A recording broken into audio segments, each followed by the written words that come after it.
Pierre Picard vient de nous rejoindre. Pierre Picard, bonjour. Bonjour. Je rappelle que vous êtes directeur du Centre d'études de recherche et de développement international sur la Chine. Vous avez suivi de très près tout ce qui s'est passé au Forum de Boao. Qu'est-ce qui mérite d'être souligné alors, à votre avis? Alors, ce qui mérite d'être souligné, c'est déjà l'impact international qu'a eu pour la première fois cette année le Forum Boao. Parce que jusqu'à présent, les médias occidentaux couvraient cet événement, mais pas autant. Et c'est certainement le fait que le président chinois a fait un discours, son premier grand discours depuis son deuxième mandat présidentiel, qui a porté l'attention davantage des médias sur le forum du Boao, puisqu'on attendait finalement, dans ce climat un peu de guerre commerciale ou de guerre tout court, on attendait un des grands leaders planétaires s'exprimer. Donc, on arrive aujourd'hui au terme de ce forum et au-delà du discours dont on va pouvoir peut-être parler du président chinois, eh bien, aujourd'hui, on est arrivé à un consensus sur l'ensemble des thématiques qui étaient abordées pour une Asie plus prospère et donc globalement un monde plus prospère, avec un consensus général qui finalement a confirmé les objectifs du forum, à savoir continuer les réformes, continuer l'ouverture pour notamment les pays de l'Asie et pour le monde. Donc voilà, le forum s'est terminé aujourd'hui globalement, sans aller sur les détails maintenant, sur un large consensus pour la croissance mondiale et sur l'ouverture et donc contre, je dirais, ceux qui prônent une mondialisation fermée. Est-ce que vous pouvez nous rappeler le thème de ce forum et revenir sur les temps forts? Oui, alors les temps forts du forum, en fait, rappelons déjà qu'il était dans l'île chinoise de Hainan, et cette magnifique île pratiquement tropicale. Et donc, l'objectif était en fait de réunir autour de 60 grands thématiques qui concernaient aussi bien le sous-développement, le développement, l'innovation, la robotique, l'ère numérique qui arrive et qui va prendre une place de plus en plus importante, mais également l'agriculture, l'adaptation des entreprises chinoises, asiatiques ou mondiales aux nouveaux marchés, les flux financiers et l'internationalisation du yuan. Donc, contrairement d'ailleurs au Davos européen, un ensemble de thématiques qui se projetaient sur l'avenir, sur l'innovation, sur comment s'adapter à la nouvelle époque et quels vont être finalement aussi les grands risques que demain. Là, je crois que le forum a beaucoup insisté sur le fait qu'on est dans une période, dans une ère nouvelle, une ère d'incertitude, et que par rapport à cela, il faut absolument éviter d'une part des chocs économiques et financiers, préserver bien évidemment la paix mondiale, éviter les conflits, continuer à s'ouvrir au monde et puis se moderniser et s'innover. Donc ne pas dire aux pays actuellement asiatiques qui ont peut-être tendance à se dire bon finalement la croissance mondiale va bien, non, il faut continuer les réformes, il faut continuer les réformes structurelles et puis également il faut toujours continuer l'innovation. Donc, c'est sous l'initiative du président chinois que ces grandes thématiques ont lieu au forum du Boao. Et on a eu un succès, puisqu'on a eu pas loin de 20 000 personnes qui sont passées dans le forum. On a même été obligé de creuser un tunnel dans la partie où se déroulait le forum pour activer la circulation des différentes personnalités, des journalistes, des médias.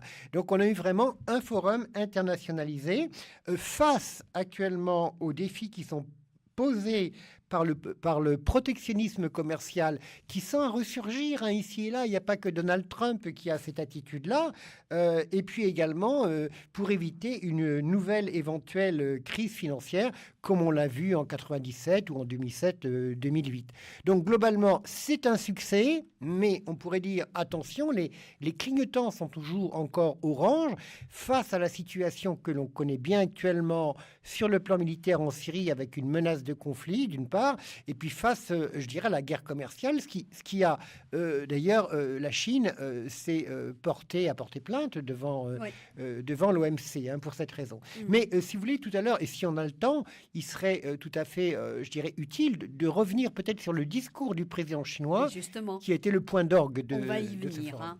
Voilà. Et il me semble qu'il y avait quelques faits marquants. Par exemple, le forum a élu un nouveau président. Est-ce que vous pouvez nous en dire plus? Oui, tout à fait. Alors, en plus, c'est un hôte de marque, puisque ce n'est ni plus ni moins que Ban Ki-moon, je ne sais pas si je prononce bien son nom, l'ancien secrétaire... C'est un Sud-Coréen, voilà, donc je ne peux pas vous dire si vous avez bien prononcé. Exactement. En tout cas, c'est tout à fait compréhensible. En tout cas, c'est l'ancien secrétaire général de l'ONU, qui est un homme remarquable, donc qui a géré... les affaires de la planète pendant plusieurs années, qui a été élu hier lundi, président du forum de Boao pour l'Asie. Pour combien d'années, là, du coup un an Logiquement, c'est un an, mais bon, on verra. En tout cas, il remplace l'ancien Premier ministre japonais, Monsieur Fukuda. Voilà, donc c'est une nouvelle équipe qui va gérer d'une façon consensuelle le prochain forum du Boao. Et ce qui est intéressant dans l'organisation chinoise ou asiatique, ou celle du forum du Boao, c'est qu'en général, on ne traite pas uniquement que les dossiers en cours ou les crises en cours, mais on suit les dossiers. C'est-à-dire que, contrairement à l'habitude occidentale qui va peut-être changer, de voir finalement, on met sur la table les dossiers du jour et puis on se revoit l'année prochaine. Et bien là, non. Comme l'avait fait d'ailleurs la Chine pour d'autres forums internationaux, il y a un suivi du dossier pour qu'effectivement ces forums ne soient pas uniquement des grandes réunions où on va se faire plaisir, mais également des réunions qui vont porter leurs fruits dans l'avenir. Le président chinois a prononcé un discours. C'était un discours très attendu. Est-ce que vous pouvez revenir sur les points qui vous ont le plus marqué dans ce discours? Oui. Alors, ce discours était très attendu. Il a été suivi par les médias du monde entier et bien évidemment les médias français pour la première fois. D'abord, comme on le disait tout à l'heure, parce que c'était le premier grand discours de Xi Jinping depuis sa nouvelle réélection. Et puis aussi, c'était son premier grand discours depuis qu'il y avait ce qu'on appelle cette guerre commerciale entre les États-Unis et la Chine. On ne sait pas où on va aller. Et Monsieur Xi, donc, a fait l'éloge du rôle important joué par le forum BOAO pour atteindre un consensus, ce qui a été réalisé, pour encourager la coopération, ce qui était également un objectif évident, et bâtir donc une communauté de destin pour l'intérêt. Autrement dit, pas des intérêts égoïstes pour la Chine ou pour l'Asie. Ce sont des moteurs aujourd'hui de l'économie mondiale, mais également ils travaillent pour l'humanité. Et face aux défis posés, le discours du président chinois s'est articulé sous globalement 3-4 axes. Le premier a été déjà de relancer, puisqu'on va arriver bientôt au premier anniversaire du premier forum de la nouvelle route de la soie One Belt, One Road, qui a eu lieu en 2017. Ça a été de rappeler l'importance de ce projet d'infrastructure mondiale, principalement sur les 3 continents, l'Asie, l'Afrique, l'Europe et bien au-delà, pour participer au progrès économique et humain et également favoriser l'innovation. Ça, c'est le premier point, axe, oui. Tout en disant sur ce sujet que le président chinois a bien rappelé que sur ce dossier, par rapport, je dirais, à quelques allusions qui ont été faites dans les médias, ou du côté indien, ou du côté des États-Unis, que la Chine n'avait pas d'objectif d'imposer son point de vue. C'est-à-dire qu'en fait, la Chine ne veut absolument pas imposer son point de vue, que ce soit à l'Inde ou aux États-Unis, mais elle souhaite que toutes ces opportunités d'échange économique, ces infrastructures durables, ports, routes, etc., favorisent la croissance mondiale et les échanges. Donc, il a demandé à ce propos que toutes les parties continuent à se consulter pour faire en sorte que la route de la soie, qui est un magnifique projet, continue à évoluer. Le président chinois est également intervenu sur des questions, je dirais, un peu internes. Mais on sait que la Chine est un peu le moteur de l'Asie et du monde. Donc, il a profité du forum dans un deuxième angle pour présenter les nouvelles missions que le peuple chinois doit assumer dans ce qu'il appelle la nouvelle ère, puisqu'on est bien dans une nouvelle ère. Donc, il a rappelé que chaque génération a ses propres défis. Chaque génération doit parcourir un long chemin, comme, je dirais, les ancêtres, mais qu'il y a aujourd'hui de nouveaux défis dans cette nouvelle marche en avant, si on peut utiliser ce terme, pour continuer les réformes et l'ouverture. Et donc, le président chinois a défini 4 axes. Premièrement, il a demandé à ce que la nation chinoise continue à s'améliorer par la réforme, qui est donc un des points clés de son discours.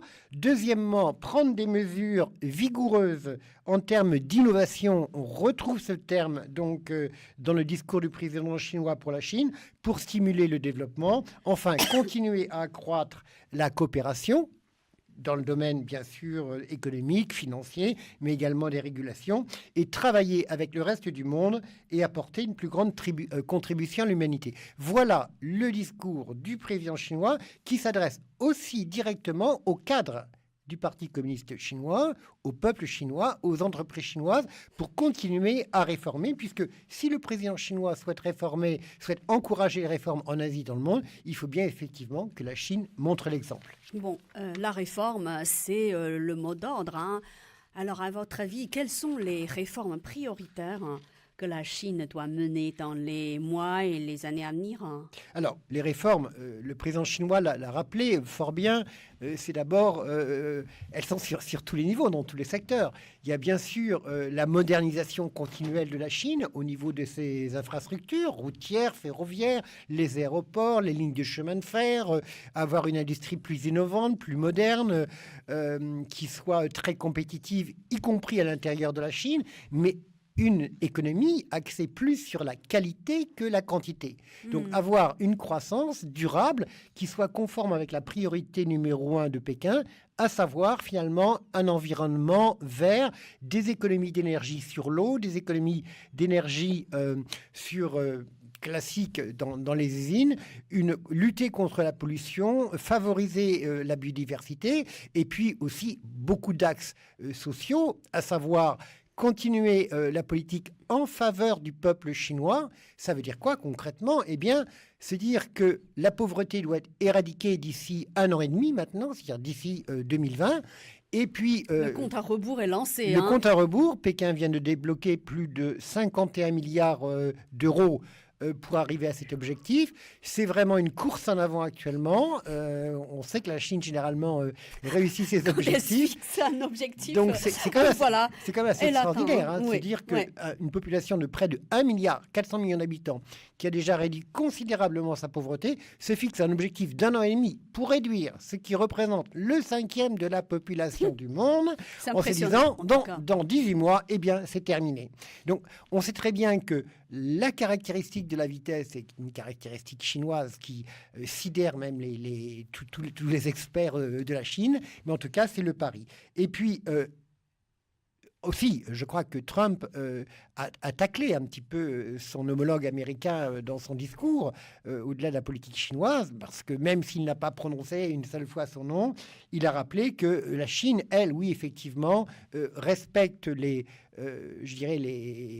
règles internationales, et notamment les règles de l'OMC, que la Chine a également décidé, contrairement aux États-Unis, de s'ouvrir davantage, d'assouplir les conditions pour l'accès des entreprises étrangères en Chine, notamment sur les questions économiques, sur les questions de port franc, sur les questions financières, d'accès aux banques et aux investissements. Il a également annoncé que dès cette année, en 2018, il y aurait un abaissement significatif des taxes sur les véhicules, donc le contraire de ce qu'a annoncé. Donc c'est un geste d'ouverture extraordinaire.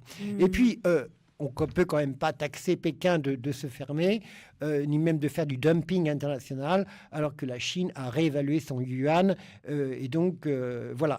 Globalement, réévaluation. Globalement. Donc, la Chine doit vraiment, et c'est conforme d'ailleurs à tous les discours du président chinois, continuer son ouverture. Et donc, s'appuyant sur essentiellement, on le voit très souvent dans les interventions sur le 19e congrès du Parti communiste, sur la réunion des deux assemblées de 2018, continuer la voie des réformes, l'accélérer en qualité et en rapidité.